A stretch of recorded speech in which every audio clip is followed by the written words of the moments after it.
उस वक्त में जब भारत तेल संकट से जूझ रहा है, एक एक बूंद की कीमत क्या है पूरा देश जानता है, सरकार जानती है, और एक एक बूंद को बचाने की कोशिश की जा रही है। यानी कि एक टैंकर जो है उसकी कीमत क्या है ये भारत के लोग बखूबी जानते हैं। ऐसे में अगर खाड़ी से कोई टैंकर आ रहा हो, अगर आपके पास संभावना हो कि उसे अपने देश की ओर मोड़ दिया जाए, तो इसे करने में क्या गलत है? भारत ने कुछ ऐसा ही किया है। भारत ने एक साथ अमेरिका और चीन के साथ खेला कर दिया, वो भी बीच समुद्र में। आपको जो खबर हम बताने जा रहे हैं उसके बारे में जानकर के आप कहेंगे कि भारत ने बहुत कमाल कर दिया है। ऐसे में जब पूरा देश आजकल एलपीजी क्राइसिस से जूझ रहा है, सरकार सप्लाई देने की कोशिश कर रही है, क्रूड ऑयल्स के टैंकर्स आ रहे हैं, 4 एलपीजी टैंकर्स आ चुके हैं, जगवसंत, शिवलाडकी और जो नंदा देवी, तमाम ऐसे जो टैंकर्स हैं वो आ चुके हैं। अनलोडिंग का काम जारी है और उसकी सप्लाई भी कुछ दिनों के अंदर पूरे देश में हो जाएगी। लेकिन समुद्र में जो कुछ भारत ने किया है उसके बारे में जानकर के आप कहेंगे कि भारत ऐसा करने में सक्षम है, भारत ने ये बहुत सही किया है, इस वक्त इसकी जरूरत थी। मिडिल ईस्ट में जब से जंग की शुरुआत हुई है, पूरा जो गैस की सप्लाई है वो बाधित हो गई है, पूरा ऊर्जा की जो संकट है वो पैदा हो गया है। तमाम देश जो है इससे निपटने की कोशिशें कर रहे हैं। इसी के सिलसिले में भारत ने वो काम किया है जो कि पहले करने की जरूरत थी, और इसके बारे में अगर ट्रंप को पता चलेगा तो कहेंगे कि ये भारत ने क्या कर दिया है। दरअसल हुआ ये कि अगर राइटर्स की खबर की माने तो एक जहाज को चीन जाना था, लेकिन वो पहुंच रहा है भारत। आप कहेंगे कि ये कोई ऐसी खबर है? चीन से मतलब ईरान से एक जहाज चीन की ओर जा रहा है और पहुंच रहा है मंगलुरु पोर्ट। ये कैसे हो गया? भारत ने ये खेला कैसे कर दिया? ये कमाल कैसे हो गया? भारत ने ये कमाल कर दिया है। और तो सरकार इनकार कर रही है, लेकिन रॉयटर्स जो समाचार एजेंसी है ब्रिटेन की और दिग्गज समाचार एजेंसी है, हमने कई बार उस खबर को दिखाया, बाद में जाकर के वो खबर सच भी साबित हुई है जिसको कि सरकार इनकार करती रही।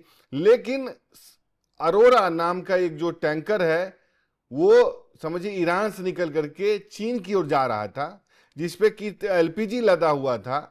और जब वो उधर जा रहा था तो उसको भारत ने कुछ ऐसी डीलिंग की कि वो मंगलुरु पोर्ट की ओर मुड़ गया।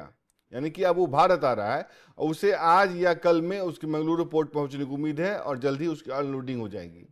सरकार इनकार कर रही है, लेकिन खबर सही है, बिल्कुल पुख्ता है।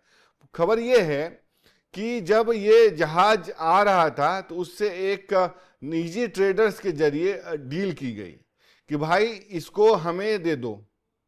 वो नहीं मान रहा था। फिर उस कंपनी ने उसको ऑफर ऐसा दिया कि वो मानने पर मजबूर हो गया। आपको पता है कि ईरान अमेरिका से कितना खार खाता है। ईरान जानता है कि अमेरिका की ताकत क्या है, पेट्रो डॉलर। यानी कि डॉलर्स में जो पेट्रोलियम पदार्थ या पेट्रोलियम जो सप्लाई है, तेल और ऊर्जा की सप्लाई है, वो अमेरिका की ताकत है, यानी उसका कंट्रोल है। ऐसे में जब भारत ने ऑफर दिया कि इसकी सप्लाई भारत की ओर मोड़ दो, तो उसने मांग की कि भाई इसके बदले हमें क्या मिलेगा। फिर भारत ने एक और ऑफर दिया कि इसकी पेमेंट जो है हम रुपया में करेंगे। वो फौरन मान गया, क्योंकि उसको भी डॉलर की बादशाहत कम करनी है। ईरान जानता है कि डॉलर की कीमत क्या है।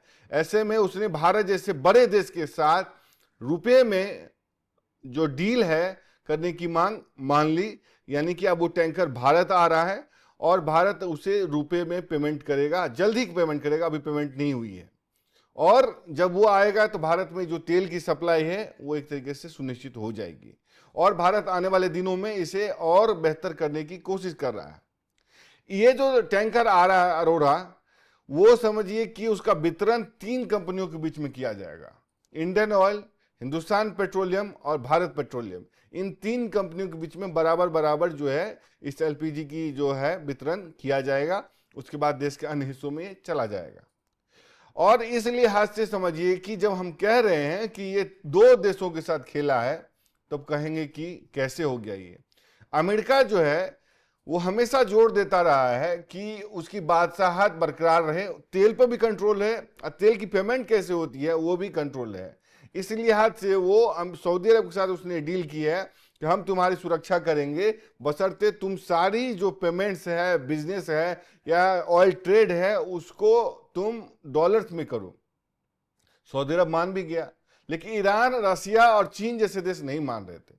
भारत भी कोशिश कर रहा था, इसलिए तो भारत ब्रिक्स करेंसी की बात कर रहा था। रूस के साथ रूबल में ट्रेड कर रहा है भारत। लेकिन जब ईरान के साथ भारत ने, आप समझिए, रुपए में ट्रेड किया, रुपए की ऑफर दिया है, तो ये भी एक गेम चेंजर है डॉलर की बादशाहत कम करने को लेकर के। क्योंकि भारत अगर रुपए में करेगा तो डॉलर पर निर्भरता नहीं रह जाएगी, यानी कि इंटरनल ट्रेड हो जाएगी और डॉलर की जो मांग है या उसकी जो बादशाहत है उसमें कमी आएगी। और आने वाले दिनों में डॉलर की जो बादशाहत है उसमें आखिरी कील भारत जैसे देश ठोकेंगे। इसलिए तो ट्रंप जो है ब्रिक्स करेंसी, रुपए या रूबल या इंटरनल ट्रेड जो दो देशों के बीच में होता है उससे खार खाए बैठे हैं। क्योंकि जिस दिन डॉलर डाउन हुआ उस दिन अमेरिका की, समझिए, बादशाहत खत्म हो जाएगी, उसी दिन अमेरिका गिरना शुरू हो जाएगा। अब चीन के साथ कैसे खेला हो गया? आपको पता है कि ईरान में जब से जंग की शुरुआत हुई है उससे पहले भी चीन सबसे ज्यादा बेनिफिशियरी साबित हो रहा था। किस लिहाज से? क्योंकि खार्ग द्वीप जो है, जहां पे कि तकरीबन 60 से 80% ईरान का जो तेल सप्लाई है खार्ग द्वीप की से जाता है। किधर जाता है? AICS नंबर जो है, automatic identification system, AIS number जो होता है, उसको ऑफ करके, यानी छिप करके, वो तेल और गैस की सप्लाई चीन की ओर जाता है। चीन उनको सीधा पेमेंट करता है, उसी से IRGC का पूरा काम चलता था। अमेरिका ने इसी लिहाज से खार्ग द्वीप पे हमला किया था। और जब हमला किया तो समझिए कि ऐसा कहा गया कि IRGC की सांसें थम जाएंगी, क्योंकि पेमेंट कैसे होगी, वहां से तेल की सप्लाई बाधित हो जाएगी। इस लिहाज से अमेरिका ने उस पर हमला किया था। अब जो है, अगर भारत भी उस गेम में आ जाता है, भारत भी तेल लेना शुरू कर देता है, तो चीन को जाहिर सी बात है दिक्कत होनी तो शुरू होगी। क्योंकि ये जहाज चीन जा रहा था, भारत ने अपनी ओर इंटरनल ट्रेड करके अपनी ओर एक तरीके से मोड़ लिया। आपको ये भी बताते चलें कि जो अरोड़ा है वो एक प्रतिबंधित जहाज है, जो कि चीन जा रहा है, तो उसको इंटरनल ट्रेड के जरिए अपनी ओर मोड़ लिया गया है। हुआ कैसे? क्योंकि देखिए 30 दिन जब ऑयल के प्राइसेस ऊपर नीचे गए हैं, डॉलर जो 30-40 रुपए या 50 रुपए प्रति बैरल चल रहा था, वो 90 तक पहुंच गया प्रति बैरल, ये तेल की कीमत। और उसके बाद समझिए कि कहा गया कि 300 तक ले जाने की कोशिश है ताकि हाहाकार मच जाए। लेकिन भारत ने जिस तरीके से डीलिंग की, अपनी जो ऊर्जा की जरूरतें हैं उसको सुनिश्चित करने की कोशिश की है, उसके बारे में जान करके आप दाद देते नहीं थमेंगे। क्योंकि भारत में जो ऊर्जा की सप्लाई है वो तो समझिए कि दो तरीके से काम करता है। एक तो है तेल, जो कि तेल आता है उससे क्या है, आपका ट्रांसपोर्ट चलता है, पहले डीजल से चला करती थी, अब इलेक्ट्रिफिकेशन हो गया है। और जहां तक आपको दूसरे मोबिलिटी हैं उसमें मेट्रो है, इलेक्ट्रिक व्हीकल है, इलेक्ट्रिक रिक्शा है, तमाम ऐसे ट्रांसपोर्ट के मीडियम्स हैं जिसको कि भारत ने उस पर शिफ्ट किया, डाइवर्सिफिकेशन किया। इसलिए आप देखते हैं कि अब जो है तेल में उस तरह की मारामारी नहीं है जितनी कि LPG में है। क्योंकि भारत में शहरीकरण बढ़ा है, भारत के गांवों में भारी पैमाने पे जो है जनधन योजना के तहत और समझिए गैस योजना के तहत जो है सरकार ने सबको सिलेंडर दिया है। अब उस तरीके से गांव में भी लकड़ियों पे, कोयले पे अब खाना नहीं बनता, गैस पे ही बनता है। सरकार ने इसको बढ़ावा भी दिया, सब्सिडी भी दे रही है। इस लिहाज से जो पूरा ईंधन है या खान पान जो है वो गैस पे शिफ्ट हो गया। इस लिहाज से वहां पे जरूरत ज्यादा है, क्योंकि अब सब लोग गैस का इस्तेमाल कर रहे हैं। गांव में मान लेते हैं लकड़ी का इस्तेमाल कर लेंगे, लेकिन शहर में कैसे होगा? इसलिए डोमेस्टिक में सबसे ज्यादा दिक्कत हो रही है LPG की। और LPG सबसे ज्यादा समझिए कि भारत मंगाता है। LPG के मामले में भारत दुनिया का दूसरा सबसे बड़ा आयातक है और 60% मांग जो है वो आयात के जरिए पूर्ति होती है। इस लिहाज से भारत कितने बड़े क्राइसिस में जूझ रहा था, ये देखने की बात है। और यही जब भारत ने एक तरीके से डील की, निजी डील की, प्राइवेट डील की है और उस टैंकर को भारत की ओर मोड़ा है, तो उसे कहा जाने लगा है कि ये चीन और अमेरिका के साथ खेला हो गया है। क्योंकि अब अमेरिका ने ही एक तरीके से 30 दिन की इजाजत दी थी कि आप जो है इस तरीके से तेल खरीदो। प्रतिबंधों, तकरीबन 2019 से प्रतिबंध लगा हुआ है और भारत ईरान के बीच जो ऑयल ट्रेड है वो एक तरीके से थमसा गया है। लेकिन अब उसकी जो मांग है या उसकी ज़रूरतें जो है बढ़ गई हैं, एक बार फिर से बहाल होता दिख रहा है। भारत तेल के मामले में इतना ज्यादा समझदार है, इतना ज्यादा सक्षम है कि आप इसका अंदाजा इसी से लगा सकते हैं कि भारत दूरगामी सोच रखता है, खास करके तेल के मामले में। क्योंकि जब ईरान, इजराइल, माफ कीजिएगा, यूक्रेन और रसिया के युद्ध हुआ था, उससे पहले भारत और रूस के बीच जो ऑयल ट्रेड होती थी वो तकरीबन 1 से 2% के आसपास, यानी कि किसी भी लिस्ट जो होता है ना कि टॉप इंपोर्टर, टॉप एक्सपोर्टर, उस लिस्ट में रूस आता भी नहीं था। लेकिन जैसे ही यूक्रेन और रसिया के बीच जंग की शुरुआत हुई, भारत का जो ऑयल ट्रेड है, एनर्जी ट्रेड है रसिया के साथ, वो बढ़ करके 35% तक चला गया। भारत ने तकरीबन 144 बिलियन यूरो माली कीमत के ऑयल ट्रेड और ऊर्जा ट्रेड रूस के साथ किए।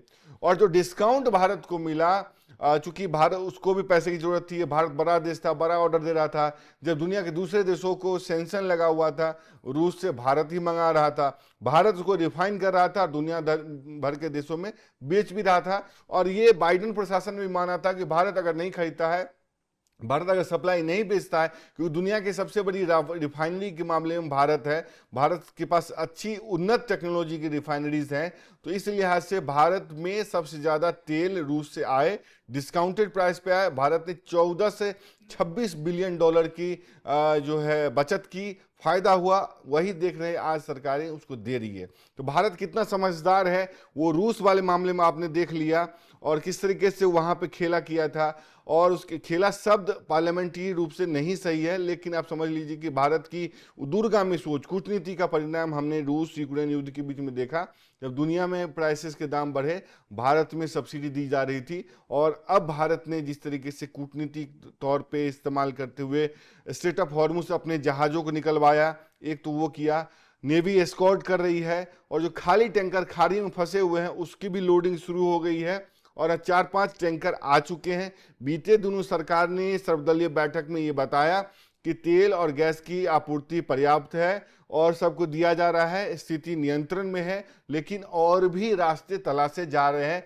इसी रास्ते तलाशे जाने की कोशिशों के तौर पे देखा जा रहा है कि जब ईरान ने भारत को और दूसरे देशों को भी, 5 देशों को स्ट्रेट ऑफ हॉर्मुज से निकलने का रास्ता दिया, इजाजत दी, इससे पहले भी दिया था, और अब भारत ने एक तरीके से प्राइवेट डील के तहत, प्राइवेट ट्रेडर के तहत उस टैंकर से, उस कंपनी से डील की, और चीन जाने वाले जहाज को, टैंकर को अपनी ओर मोड़ दिया, और उसकी पेमेंट भी जो है अब रसिया में करने जा रहा है। तो ये एक बड़ी खबर है, दूरगामी खबर है, जिसका कि फायदा, जिसका कि असर आने वाले दिनों में देखने को मिलेगा। आप इस खबर को कैसे देखते हैं? भारत ने जो एक काम किया है, जो चीन और अमेरिका के साथ खेला किया है, उसको कैसे देखते हैं? अपनी राय जरूर दें। तब तक के लिए देखते रहें एनएमएफ न्यूज़। नमस्कार।